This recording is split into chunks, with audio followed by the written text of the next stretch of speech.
Bonjour à tous, on commence ce tour de la presse sportive par le nouveau phénomène dont tout le monde parle en Espagne, Ansu Fati. Mais ce matin, le journal El País n'évoque pas ses performances sur le terrain, mais une bonne nouvelle pour la sélection.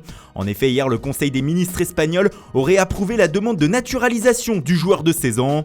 Né en Guinée-Bissau, Fati va donc obtenir la nationalité espagnole et va donc pouvoir s'afficher sous les couleurs de la Roja, d'où le titre du quotidien du pays, l'Espagne recrute Fati. Mais ceci ne fait pas le bonheur de tout le monde. Le joueur aurait aussi pu obtenir la nationalité portugaise. Face à cette nouvelle, Abola est donc allé interroger son père. Lui qui a vécu au Portugal lors de son arrivée de Guinée-Bissau explique que toute sa famille est très reconnaissante envers le Portugal. Il a aussi expliqué pourquoi son fils n'avait pas choisi de rejoindre le Sporting plus jeune. Le club de Lisbonne ne voulait mon fils que pour ses équipes de jeunes, a déclaré le père du phénomène.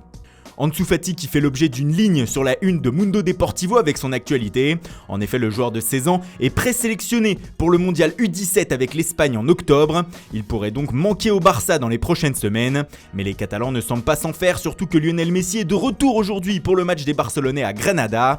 Ernesto Valverde va donc enfin pouvoir aligner sa MSG, son nouveau trident offensif, Messi, Suarez, Griezmann. Les trois sont très attendus afin de confirmer la victoire contre Valence la semaine passée. Au Real Madrid, qui jouera demain à Séville, ce sont plutôt les problèmes qui font la une. Avant de parler de Zinedine Zidane, AS évoque les terribles statistiques de Thibaut Courtois. Le portier belge encaisse en moyenne 1,42 buts par match depuis son arrivée. C'est beaucoup, surtout comparé au 1,03 de Iker Casillas et au 0,59 de Keylor Navas, transféré dans les dernières heures du mercato au Paris Saint-Germain. Le débat sur Courtois n'est donc pas près de s'éteindre, tout comme le débat sur Zidane. Critiqué depuis la rouste reçue à Paris mercredi, le Français est sous pression. Pourtant, hier, José Mourinho a tenu à défendre Zizou, alors que les journalistes font de lui le favori numéro 1 déjà à sa succession. Je ne peux pas diriger cette équipe qui a déjà un coach, a lâché le Portugais. On peut parler du respect du club, mais il y a aussi un entraîneur qui n'est pas n'importe qui. Je suis en dehors de tout ça. J'aimerais que tout s'arrange au Real Madrid. Je reviendrai au club quand ce sera le moment. Une déclaration qui ne va sans doute pas calmer les rumeurs sur un retour.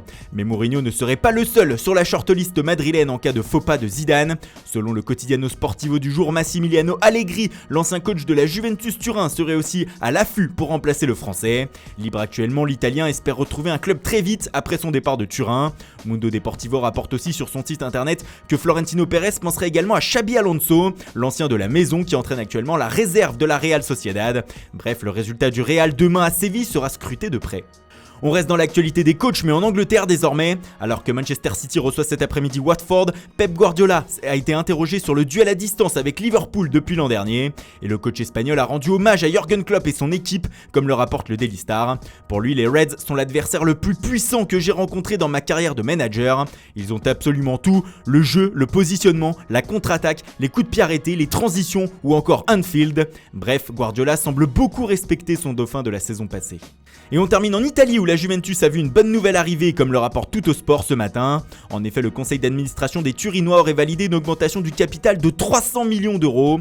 Le quotidien italien écrit alors qu'avec cet argent, les hommes de Maurizio Sarri vont pouvoir partir à la conquête du monde.